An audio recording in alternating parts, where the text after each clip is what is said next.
Okay, it's getting hot in here. So let's just do this off with you one. Thank you for bearing with me with ramen school. But we are finally at the point you've all been waiting for. You're going to make our first bowl of ramen. And it's going to be an Afuri style yuzu shio ramen. So he's doing an Afuri style bowl, which is pretty cool. A little bit of a humble brag. I had Nakamura-san, Shigetoshi Nakamura, on my podcast. And he is actually the one who developed all the recipes for Afuri because Afuri is owned by his brother. So Nakamura NYC is connected to Afuri. And I think Afuri has 2 locations in Oregon as well too now. So if you want to go try what Afuri tastes like, you can go to Oregon. You don't have to go all the way to Japan. If you want to check out Nakamura-san's podcast episode, I'll link it in the description below. Of ramen. We've spoken before about the essential elements of ramen. The broth, the noodles, the tare, or the sauce, the aromatic oil, and the toppings. So we've got our broth, the noodles we'll bring in a bit, and we've got our toppings. So the 2 elements that we need to make today are our aromatic oil and our tare. Tare is essentially the word for sauce. I'm gonna skip. He's explaining basically the basics. I think he does a great job, so if you want to watch his video, you can listen to him. Taste buds for saltiness, we've got taste buds for sweetness. This is some sugar, mirin, additional sweetness. We've got taste buds for umami, so the sake. And something that I think a lot of people leave out of tares, but should be in just about every tare, is vinegar. So vinegar, some people do add it. I've seen recipes that have vinegar in it. I think Rock and Roll 69, or what is this place called now? Shimazaki-san's place, his recipe for that I have in one of his books, he has a little bit of apple vinegar in there. So people definitely do add vinegar, but there's a lot of people that don't add vinegar. It's just what you like, personal preference, the chef's choice. And I think that's what's great about ramen is that there's so many different varieties and ways that you can make it and tailor it to what you enjoy eating. Because you need that sourness. You don't need the ramen to be sour itself, but you need to counteract some of the bitterness that you get from a long cooked stock. And the best way to do that, I'm gonna skip again. The first thing I want to do is, now that this broth is chilled, I want to skim the fat off the top. So this is something that some people do. I've heard of chefs using the fat from the soup to make the aromatic oil. And some chefs actually swear by it, saying it tastes better. I have seen other chefs' recipes where they throw this stuff away because they say they can't get the consistency of this oil because this depends upon the quality of the bones that you use, the mix of bones that you use, how much fat comes out of it. So they don't like to rely on this. But either way, if you're a home cook, it really doesn't matter. Just if you like it, do it. If you don't like it, you don't have to do it. There, and I'll put that into my pot. And I'll put the broth aside until we need to actually build our ramen. The other elements for the oil are some chicken fat, and this is just fat that I've taken off the chickens that we used to make the broth. Some pork fat as well. Animal fats are much better than vegetable fats because they firstly have a lot more flavor, but they also have a deeper texture than the lighter vegetable fats. I am using some corn oil as well just to help to render that and also to give a bit of clarity because these fats can be quite, as you can see in the broth, they're quite opaque. So the difference between animal fats and vegetable oil is, yeah, like what he said, like animal fats just taste pretty good on their own. Like if you just do a straight chicken fat or a straight lard and add it to ramen, that's pretty much you're good to go. You can't do that with a vegetable oil. You can't just put like corn oil or canola oil into your ramen and expect it to taste good. You really will need to infuse flavors and aromatics into that oil. There's pluses and minuses to both. The pluses for the animal fats is you can just put it in there and fine, it tastes great. Pure chicken fat is like chef's kiss, you know? I love pure chicken fat for my ramen. The plus side for the vegetable oil is it makes a really beautiful bowl. Like if you've ever seen ramen that has like these shiny bubbles of oil floating at the top, that is a vegetable oil. Animal fats will not give you those nice shiny bubbles. So pros and cons, you can infuse a lot of flavor into either of them. Animal fats, you don't really need to. Vegetable fats, you need to infuse flavor into. So, you know, just pick and choose. It's absolutely fantastic now. There's a lot of oil that's been rendered out of the pork fat there and the chicken fat, and it's taking on a really lovely aroma. Some of the onions, some of that anchovy aroma as well. So I just need to increase the heat now, start to brown the onions a little bit, not too much, but just a little, and then I'll strain that over some of the yuzu we've got sitting on the bench. So I wish that he showed the final straining and what the onions look like. The thing that you need to always keep in mind when you're doing aroma oils and adding things like onions or green onions in them is you have to kind of get them to a point where they're fully, how do I say this? You know, if you don't cook them long enough, your aromatic oil will taste bad. I don't know how to say it. Namagusai, like there's a Japanese word for like the raw, stinky smell. Usually it's used for fish, but I think it'd be applicable for this idea too. If you don't cook the scallions long enough and they're kind of still wet, I've experienced this a lot myself. The aroma oil tastes raw and it has this raw green onion smell, which isn't as nice as a roasted, toasted green onion smell. So you really need to go almost to like a burnt stage for the green onions. Or if you go low and slow, get it so there's no water left in the green onions, and that will give you like a really nice smelling and really nice tasting aroma oil. If you go too short, the aroma oil actually won't taste very good. So I wish he showed the final straining and what those things look like, because I could have then said like, oh yeah, that's probably too raw, or that's great, but we'll never know. So, but if you're making aroma oil at home, try to see like, you know, how far can you go without burning it, and smell the difference. Like try to smell and taste aroma oil from an underdone green onion versus one that's been taken to the brink of burning, basically, and see which one you like better. Because I think you'll like the one that's taken almost to the brink of burning better. I personally do. Yuzu is a citrus fruit from Japan. It has the most amazing aroma. It's not like lemon, it's not like grapefruit, it's kind of unique. And don't ask me where you can get it. I have a tree myself in my garden that I can just go Just putting yuzu in the aromatic oil, I don't have any experience doing this, so I'm sure it's fine. I've never tried it though. It would separate out, but it's going into the water-soluble tare.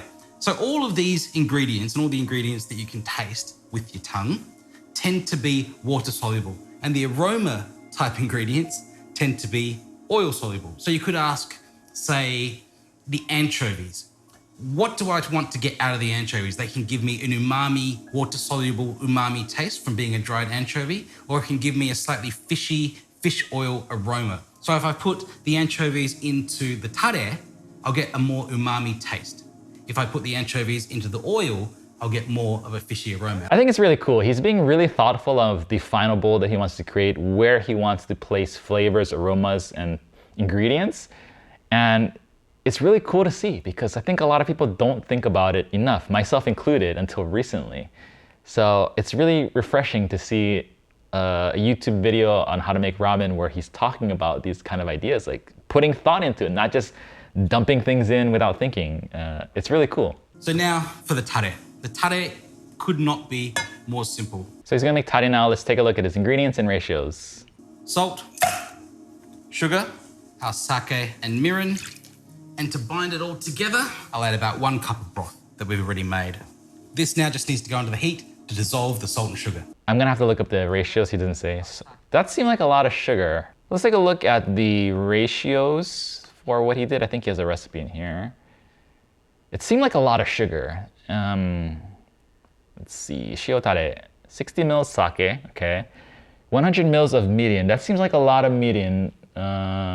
20 grams of sugar, it wouldn't be that bad, but the mirin seems pretty high.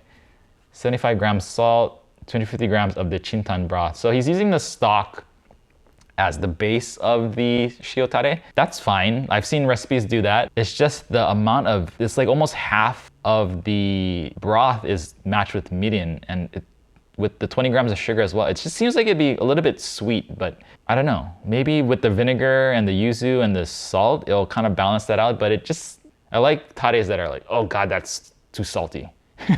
That's just what I like. Also for the tare, because it's a shio tare, you generally want to try to add more umami things in there. I see that he's using the stock as the base.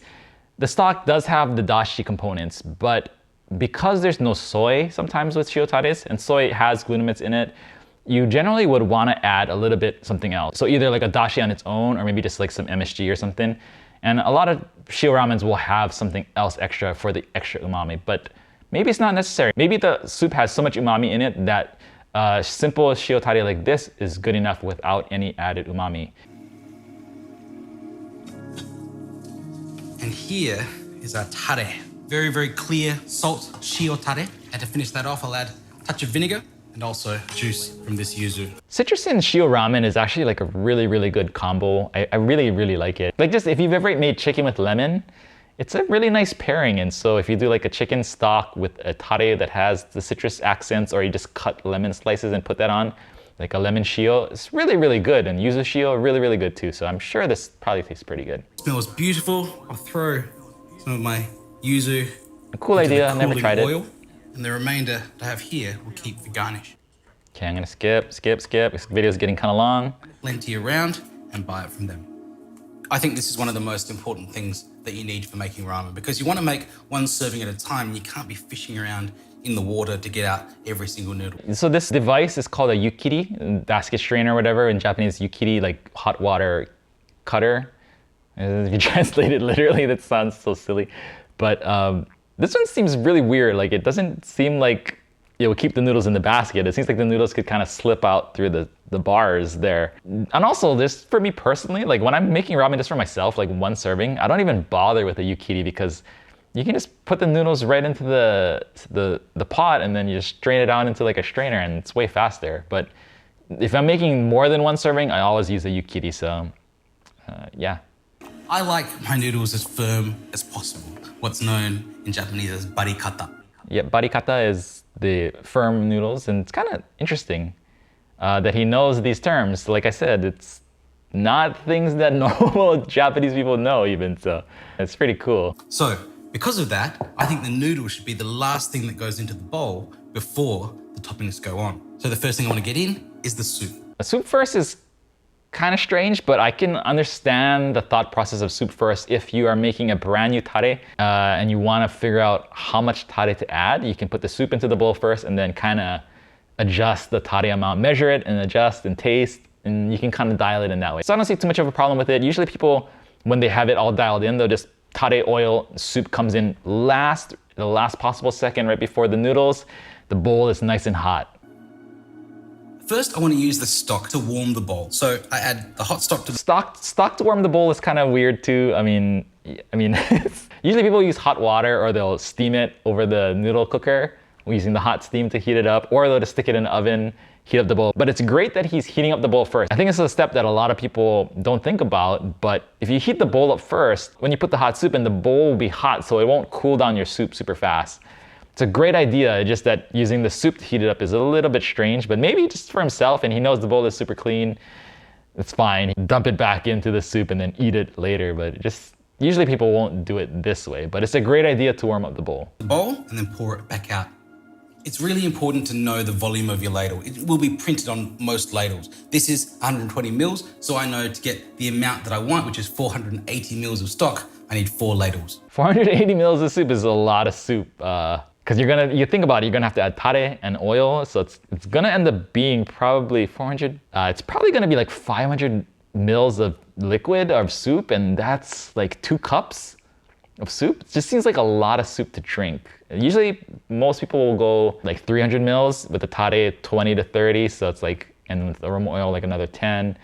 You're ending up in around 330 mils of something to drink, which is like a little bit more, like a cup and a half. A cup and a half of soup, which is pretty nice, but maybe he just likes a lot of soup, so that's fine. Like it's cool, but it just seems like a lot to me. He's gonna need to put a lot of tare in there. Of course, it's not ramen yet. We need to add our seasoning to that, and the seasoning comes from the shio tare. Measuring spoons are really important. You can use small ladles, but at home, I think a measuring spoon is very easy because you need to know how much tare to add to the soup to make sure it's seasoned correctly. Let's just quickly take a look at the ratios. He didn't say how much of the tare and the oil he's putting in. Let's see, 40 mils of shio tare, 30 mils of aromatic oil. It's probably fine. It's probably gonna taste nice because the amount of salt that goes into tare is good, and the aromatic oil sounds pretty solid. So, I mean, the flavoring wise, it probably tastes how he wants it to taste, and it probably is not bad. It's just the amount of soup. It's just the amount of soup that's kind of, it's a lot of soup to drink. Now that the noodles are ready, this is a really, really important part of ramen. You have to use quite a lot of force and shake all the water out of the noodles. The noodles are trapping a lot of that boiling water in there. And so if you just throw them straight into your bowl of ramen, you're actually gonna dilute the broth that you spent so many hours. That's the big reason why you wanna strain the noodles first, because you're gonna dilute the broth that you spent so much time making and it's gonna make it watery. It's not a great idea, and so that's great. Like, he appreciates the idea that the broth takes the longest to make out of everything, and that's what you want to treasure and prize. You don't want to do anything that messes that up. Okay, so He does like a little bit of party foul there. And I can't really talk because I've done this a lot myself too, but there's a great way to put noodles. If you're gonna use a yukiri to put noodles into a bowl is you bring, shuck, should I grab mine? I'm wired up. I can't go get my yukiri, but let's just pretend that this is a bowl in my hand and this air conditioner remote is the yukiri. So you're holding it, you shake the water out.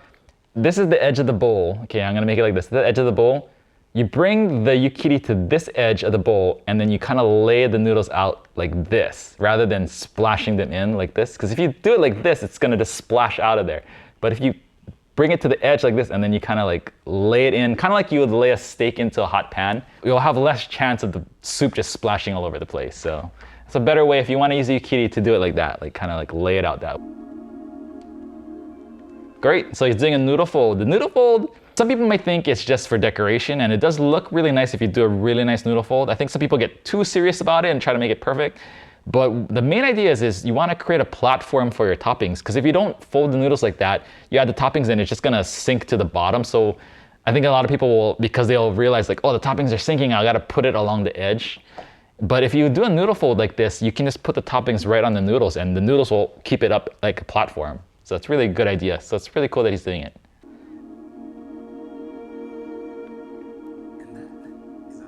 And that is our Afuri style Great stuff. yuzu shio ramen. Good stuff. I think he did a really great job. I think it probably tastes really good just seeing the time that he went into it. And I just think it's so cool that someone who's this high profile is actually like a pretty big ramen nerd as well. I think he might have learned from somebody. It's just like there's things that he says and does. It's like either you spend a lot of time reading Japanese books about ramen, you go talk to Mike Satinover, Ramen Lord, about it.